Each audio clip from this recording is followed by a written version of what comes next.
Olá, alunos do quinto ano, tudo bem?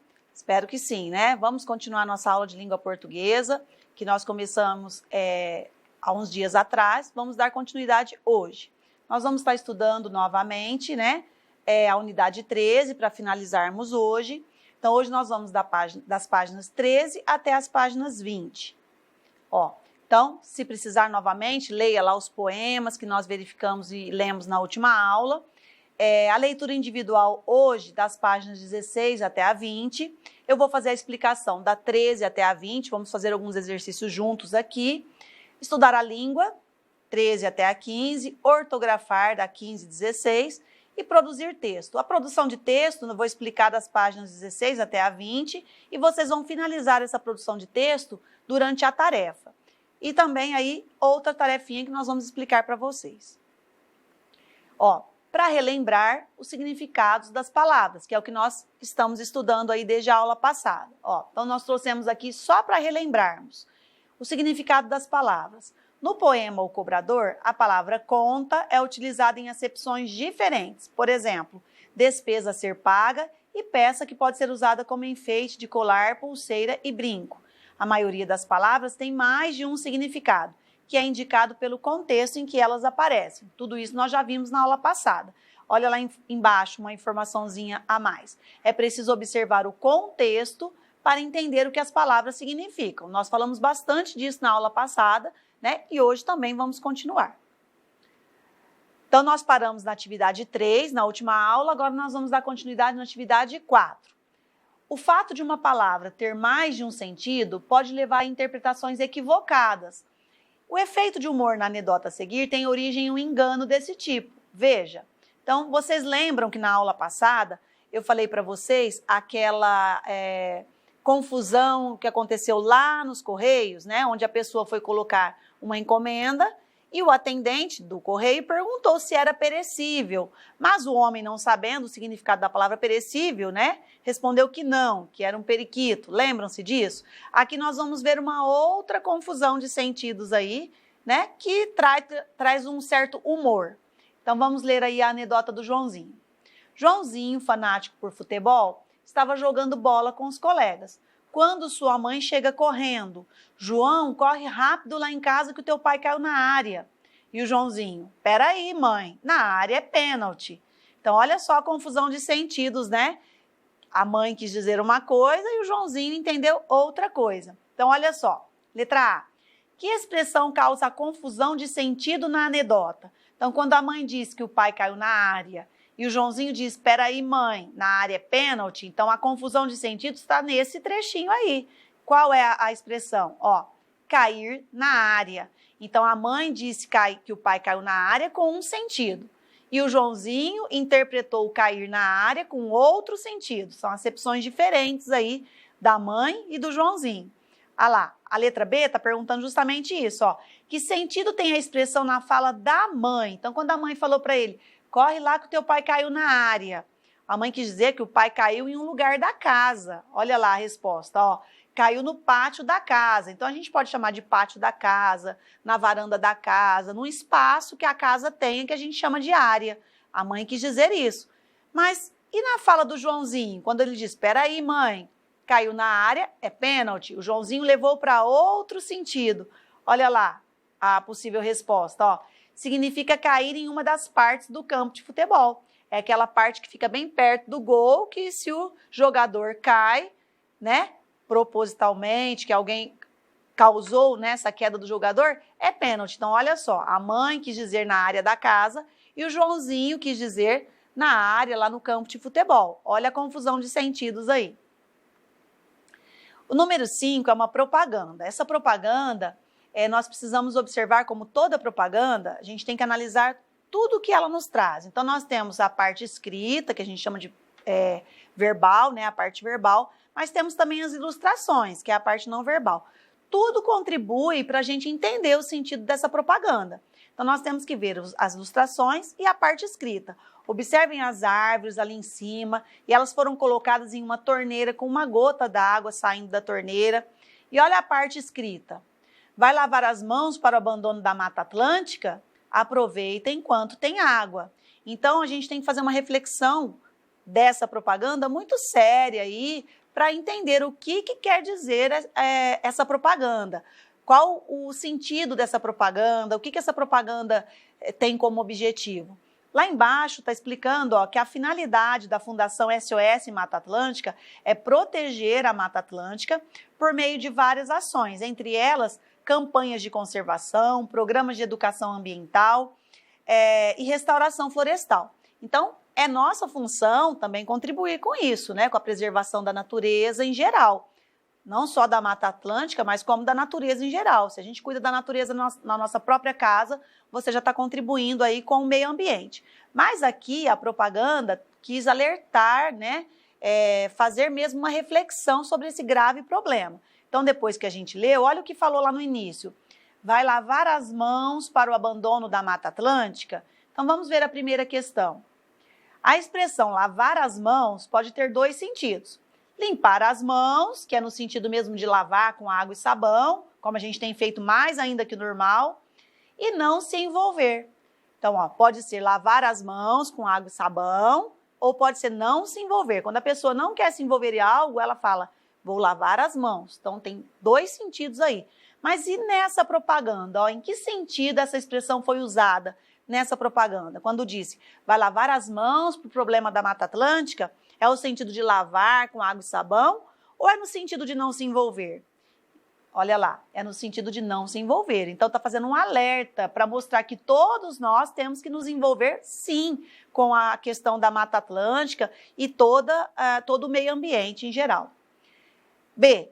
Essa propaganda procura convencer as pessoas a respeito de qual ideia? Acabei de falar sobre isso com vocês, né? Essa propaganda está tentando nos alertar, nos mostrar a importância de todos na preservação do meio ambiente, não só da Mata Atlântica, né, que é muito importante, claro, assim como toda a natureza. Então, a ideia é essa, né, nos alertar. Então, vamos ver aqui uma resposta, Tenta convencer as pessoas de que, se elas não se envolverem na proteção da Mata Atlântica, haverá consequências muito ruins para a natureza e a sociedade. Nós somos a sociedade, né, pessoal?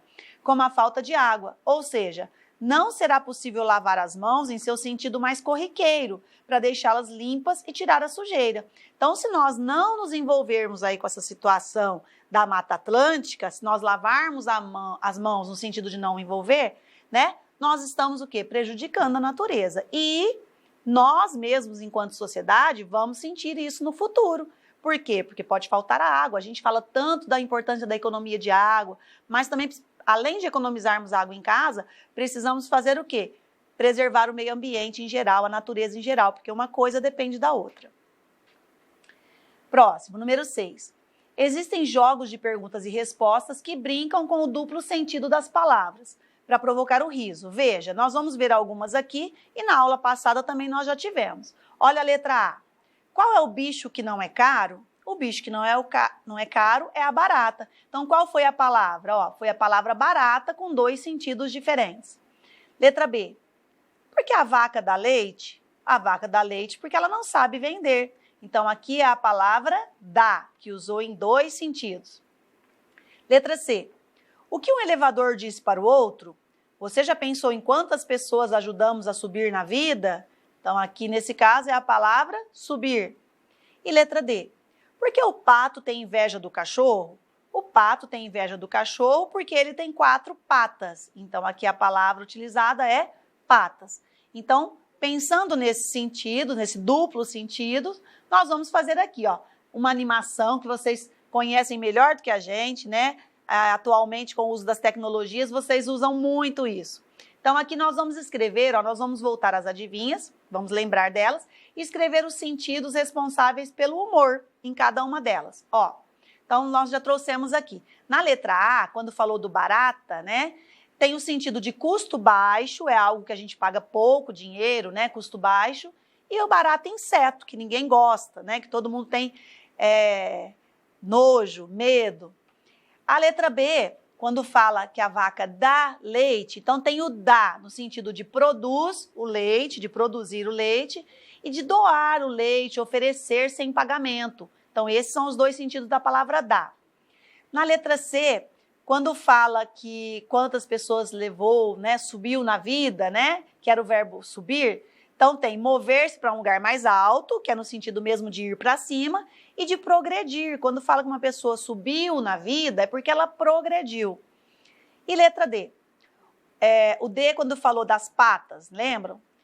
São extremidades dos membros inferiores de animais que servem para apoio e locomoção. Resumindo, os pés dos animais, que na verdade os pés dos animais nós chamamos de patas. E também a pata como fêmea do pato. Então foi um jogo aí, né, com o duplo sentido das palavras para trazer humor, né, nessas frases.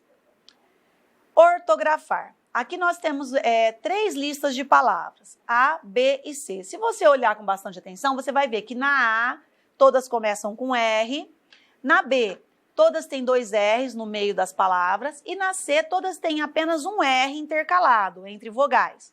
Então, vamos ver aqui o que nos pediu. Nas listas A e B, o som de R e RR, né, o som de um R e de 2 R's é o mesmo, é o que a gente chama de R forte.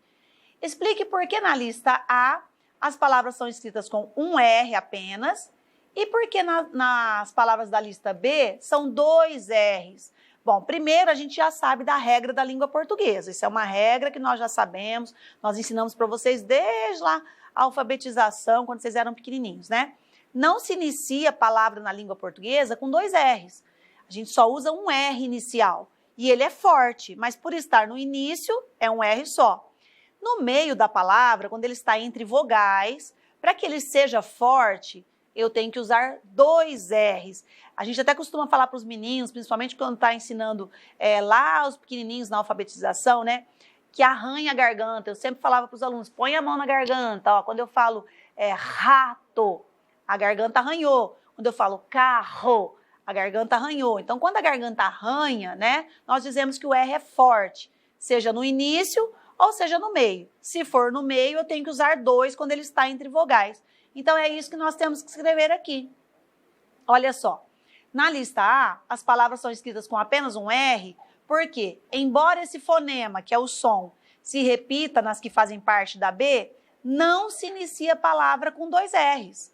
Na lista B, porque para que o R tenha o som forte quando está entre vogais, é preciso usar 2 R's. E por que as palavras da lista C, estando entre vogais, são escritas com apenas um R e não 2 R's? Quando na palavra tem um R no meio de 2 vogais e você percebe que é apenas um R, aí a gente fala que é o R fraco. Esse R fraco, eu costumo falar para os alunos que ele treme a língua. Por exemplo, vamos usar a palavra barata, que a gente acabou de ver no exercício anterior. Ó, barata. Se você perceber, a sua língua dá uma tremida, então a gente chama de R fraco, quando tremeu a língua aí. E nessa lista C, todas têm esse R fraco, como no caso do exemplo que eu dei, a barata. Né? Então vamos colocar a resposta. Ó, as palavras são escritas com apenas um R, porque nelas essa letra tem o som fraco, que é como eu disse para vocês, que a língua da gente dá uma tremida, né? É o som fraco. Mas a nossa língua portuguesa não é simples. Eu falei que quando tem o R forte no meio da palavra, mas tem que estar entre vogais para que ele seja forte, usando 2 R's. Aqui nós temos as palavras enriquecer, honra, Israel e genro. Se você também colocar a mão na garganta quando disser enriquecer, você vai perceber que a garganta também arranhou. Então, o som também é forte. Ah, então, professora, por que não usamos 2 R's nessas palavras, usamos apenas um? Porque quando eu tenho, ó, enriquecer, antes do R eu tenho a consoante N. A mesma coisa na palavra honra, eu tenho o N antes do R. Na palavra Israel, eu tenho o S antes do R. E na palavra genro, eu tenho o N antes do R. Então, quando na palavra eu tenho o R no meio, que é o R fraco, mas antes dele eu tenho as consoantes N ou S, aí eu não preciso usar 2 R's. Olha lá a nossa resposta, ó. A regra é a seguinte, se antes da letra R houver N ou S, a palavra será escrita com apenas um R. A nossa língua portuguesa tem isso, né, pessoal? É bem complicada, por isso precisamos ler bastante, estudar bastante, para cada vez mais entender a nossa língua. Produzir texto. Eu vou começar a explicação aqui do produzir texto e nós vamos finalizar na tarefa, tá? Em nossos cadernos, você sempre encontra informações sobre o autor ou autora dos textos que lê.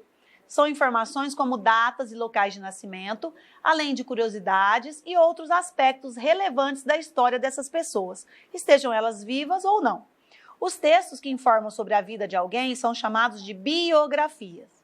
Embora em nosso material os textos com informações biográficas sejam curtos, em geral os biógrafos apresentam detalhadamente a trajetória de vida dos biografados, desde o seu nascimento até a sua morte, ou até o momento da publicação, quando os biografados ainda estão vivos.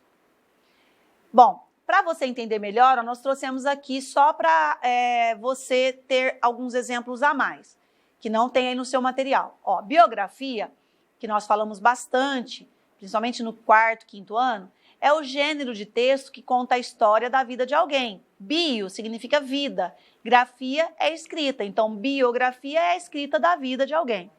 É uma mistura entre jornalismo, literatura e história, em que se relata e registra a história da vida de uma pessoa, enfatizando os principais fatos. É um gênero de narrativa não ficcional. Um texto ficcional é aquele que não é verdadeiro. Nesse caso, eu estou falando da vida de uma pessoa. Então, é um texto não ficcional. Ele é verdadeiro. Eu tenho que contar a vida da pessoa com fatos verdadeiros.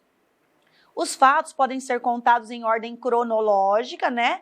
De acordo aqui, ó, com o nascimento até a morte, se a pessoa já faleceu, ou por temas, amores, derrotas, traumas, etc. Não precisam ser necessariamente escritas, podem ser filmes, peças de teatro e etc. Então, sempre que conta a vida de uma pessoa, eu estou fazendo o quê? Uma biografia. Para você entender melhor o que foi dito lá atrás, ó, biógrafo é quem escreve biografias e biografado é a pessoa que está escrevendo. Neste módulo, nosso objetivo é trabalhar com outro recurso, que possibilita o acesso rápido aos dados de uma pessoa ou personagem, que é a ficha biográfica, que essa vocês ainda não viram, nós vamos ver já já. Veja como as informações biográficas de Sérgio Caparelli, que nós lemos na aula passada, né, o texto dele, o Cobrador, lembram-se do poema O Cobrador que a gente estudou, né? Podem ser organizadas de forma mais sintética, de fácil consulta, inseridas em uma ficha. Vamos ver? Ó. Então, lá na aula passada, né, quando nós terminamos o poema O Cobrador, nós vimos a biografia do Sérgio Caparelli. Agora, as informações que estão naquela biografia foram escritas aqui na ficha biográfica.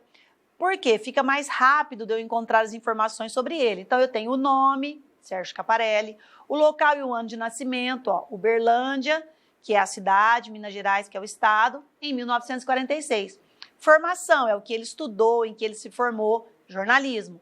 Uma curiosidade sobre ele, no caso do Sérgio Caparelli, ó, acorda durante a noite e escreve até o amanhecer. Algumas obras, porque ele tem várias, então aqui foram citadas algumas de suas obras. Então, olha só, pegamos aquele texto da biografia do Sérgio Caparelli e trouxemos aqui para uma ficha. Essa vai ser a produção de texto desse capítulo, que depois vocês vão entender um pouquinho melhor, tá? Para elaborar essa ficha, foi necessário reler o texto e selecionar as informações mais relevantes, ou seja, aquelas que são mais importantes sobre o autor. Importante. As informações contidas na ficha dependerão da história de vida do biografado, porque se ele é um autor de obras, né, no caso aqui os livros, eu vou colocar algumas informações, alguns itens na sua ficha. Se ele for, por exemplo, um jogador de futebol, os itens da sua ficha biográfica já serão diferentes. Então, depende da vida do biografado para eu fazer a ficha biográfica dele. Número 1. Para iniciar, vamos trabalhar com dados biográficos sobre autores lidos em cadernos anteriores. Leia os textos a seguir e selecione as informações que considerar relevantes para a produção de uma ficha biográfica sobre eles. Siga as orientações do seu professor. Então, o que vocês vão fazer aqui? Ó, nós temos um texto biográfico, né? A biografia da Silvia Ortoff, que vocês conhecem, que a gente já leu vários textos sobre ela, que é o texto 1. Então, você vai ler os textos aí da Silvia Ortoff.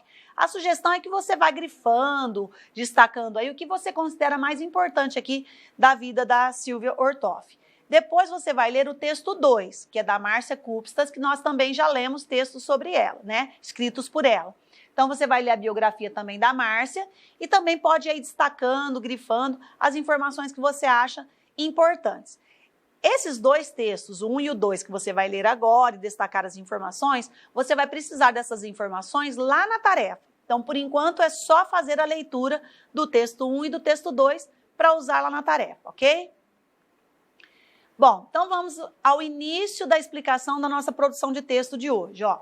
Agora, você elaborará a ficha biográfica sobre o Ziraldo, que é o criador do Menino Maluquinho, aquele personagem que usa a panela na cabeça, que todo mundo conhece. Atenção, todo texto de caráter biográfico se inicia com uma pesquisa sobre o biografado. Siga então as orientações do seu professor e leia os textos a seguir. E a pesquisa de dados em mais de uma fonte é fundamental para que consigamos oferecer informações confiáveis ao leitor. Então, olha só, nós vamos fazer, a nossa tarefa vai ser baseada na história de vida, na biografia do Ziraldo, que todo mundo conhece, né? O menino maluquinho, aquele menino que usa a panela na cabeça, todos vocês já conhecem o menino maluquinho e conhecem também um pouquinho do Ziraldo. Então, olha o que disse aqui para nós, que nós precisamos primeiro pesquisar a vida, né, dele, no caso do Ziraldo, depois selecionar as informações mais importantes para poder fazermos a ficha biográfica, que é a proposta da produção de texto de hoje. Mas o nosso material já trouxe para nós duas fontes aí de informações sobre a vida do Ziraldo, porque foi dito ali, ó, que é importante a gente pesquisar mais de uma fonte de pesquisa. Vamos ver, ó. O texto 1, vocês vão perceber que é um texto menor sobre a vida do Ziraldo. Ele é um texto menor, mas ele tem tudo que nós precisamos aí de informações necessárias para fazer a ficha biográfica do Ziraldo. Então, você vai ler aqui o texto 1 e vai fazer a mesma coisa que a gente fez no texto da Márcia e da Silvia Ortoff. Você pode ir selecionando aí, vai grifando, vai destacando o que você acha importante aqui na vida do Ziraldo, nesse texto 1 que é menor. Depois nós temos o texto 2 do Ziraldo também, mas olha só, esse começa aqui, ó, e termina aqui. É um texto maior, que traz mais informações. Ah, professor, então qual deles é o correto? Os dois são corretos. Só que ele está mais resumido, tá? A vida do Ziraldo mais resumida. O texto 2, ele tem mais informações, mais detalhes da vida aí do Ziraldo. Então, nós vamos precisar consultar os dois, tanto o texto 1 do Ziraldo, quanto o texto 2 do Ziraldo, tá? Mas ficou mais fácil porque o nosso material já trouxe para você aí a fonte de pesquisa. Olha lá, você certamente percebeu que os textos lidos, embora tratem do mesmo assunto, que é a vida do Ziraldo, não são iguais. Portanto, ao elaborar a ficha biográfica do escritor, utilize as informações de ambos os textos, ou seja, dos dois. E aí chegamos na tarefa, porque por enquanto você só vai fazer a leitura dos textos e agora é que eu vou explicar o que você vai pôr em prática aí depois que leu os textos, tá? Lembra que eu falei para vocês lerem e destacarem o que vocês acham importante lá no texto 1, que era da Silvia Ortoff, e no texto 2, que era da Márcia Kupstas? É agora que você vai utilizar aqui. Olha só. Então, depois que você já leu, ó, você percebeu, né, que fala da vida das duas. Então, olha só. Você deve ter notado que os textos biográficos sobre Silvia Ortoff e Márcia Kupstas, que analisamos não em sala de aula, aqui na videoaula, apresentam aspectos diferentes sobre cada escritora. Releia aqueles textos e assinale com X, num quadro a seguir, os dados apresentados em cada um deles. Então, olha só. A primeira eu já trouxe aqui para vocês. Você vai olhar no texto da Silvia Ortoff, se lá apareceu o nome e o sobrenome dela. Se apareceu, ó, você vai lá e marca o X. Esse eu já trouxe para vocês, porque lá nós temos o nome e o sobrenome dela. Aí você vai fazer a mesma coisa com o texto 2 da Márcia. Você vai lá, lê. Se tiver o nome e o sobrenome dela, você põe o X aqui no texto 2, senão você não coloca. E assim você vai fazendo com todos os itens, ó. O local de nascimento, procura nos dois. Se tiver, marca um X no texto 1 e marca um X no texto 2. Se tiver só no 2, marca só no 2 ou só no 1. E assim você vai fazer com todos. Aqui nós trouxemos mais um item, ó, por exemplo, curiosidades. Então lá no da Márcia Kupstas, que é o texto 2, tem uma curiosidade. Será que no da Silvia Ortoff tem? Não sei, você vai voltar lá, vai reler os dois textos e vai preencher aqui as informações de uma e de outra, certo? E agora eu vou finalizar a explicação da nossa produção de texto, que é aquela ficha biográfica do Ziraldo. Lembra que eu acabei de explicar que, por enquanto, era para vocês lerem o texto 1 e o texto 2, que trazia informações sobre a vida do Ziraldo, selecionar algumas informações que vocês achassem mais relevantes, né, que são mais importantes, e agora nós vamos começar a colocar em prática o que vocês selecionaram lá. Então, ó, releia o texto 2 sobre o Ziraldo e destaque com lápis colorido os dados que considera importantes. Na verdade, eu já falei para vocês já foram fazendo isso, né? Para sintetizar as informações sobre o autor, assim como fez com o texto 1 que eu falei na videoaula. Essas informações constarão na ficha biográfica que você produzirá. Por último, quando necessário, passe a limpo e faça uma ilustração para a ficha.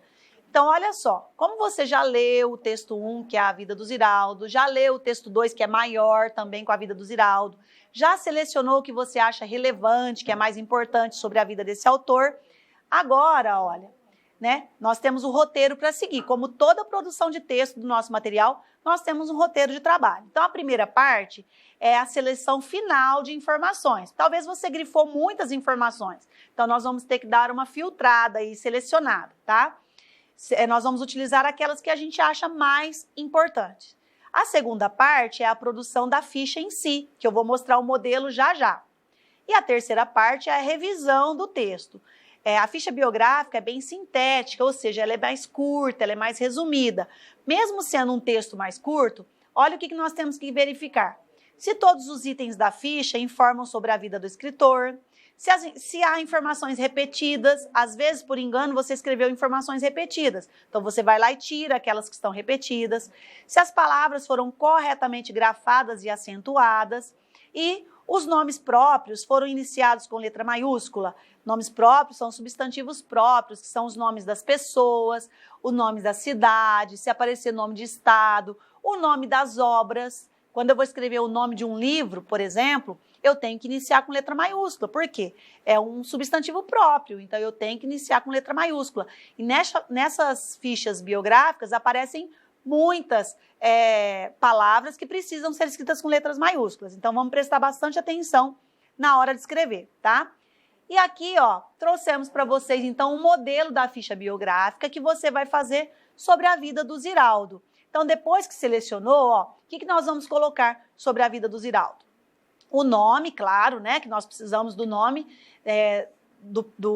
da pessoa que estamos escrevendo a ficha, o local e o ano de nascimento, a formação, onde trabalhou, número de obras publicadas, uma curiosidade sobre ele. Lá vocês vão ver que pode ter mais de uma curiosidade. Você vai selecionar e escrever aquela que chamou a sua atenção.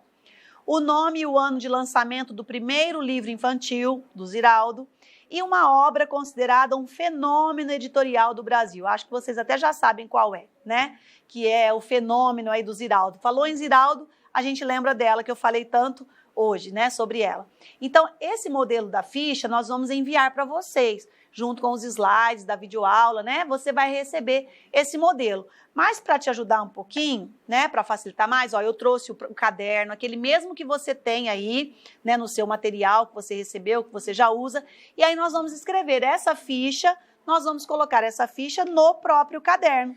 E eu já trouxe aqui para mostrar para vocês, olha, como vai ficar essa ficha, tá?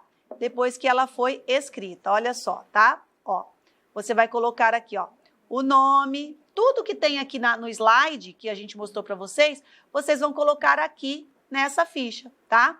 E depois você vai poder fazer aqui, ó, tudo que tá aqui, você fez a parte escrita, tá? Ó, a parte escrita aqui, tá? Que já tá na ficha, e você vai completar aqui do lado com as informações que você vai retirar do texto 1 e do texto 2.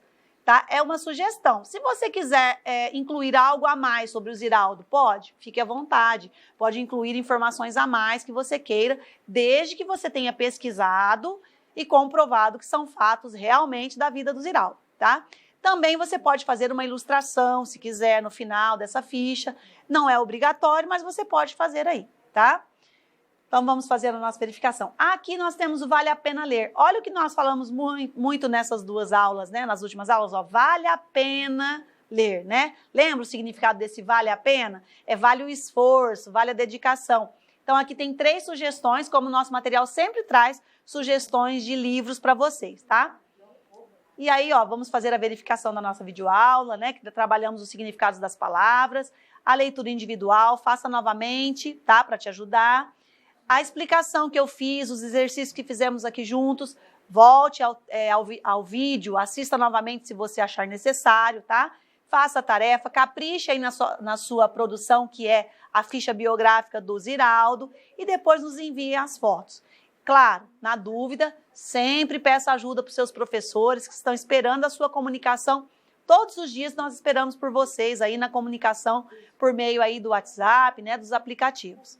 Certo, pessoal? Então, até a próxima aula. Um grande abraço para vocês.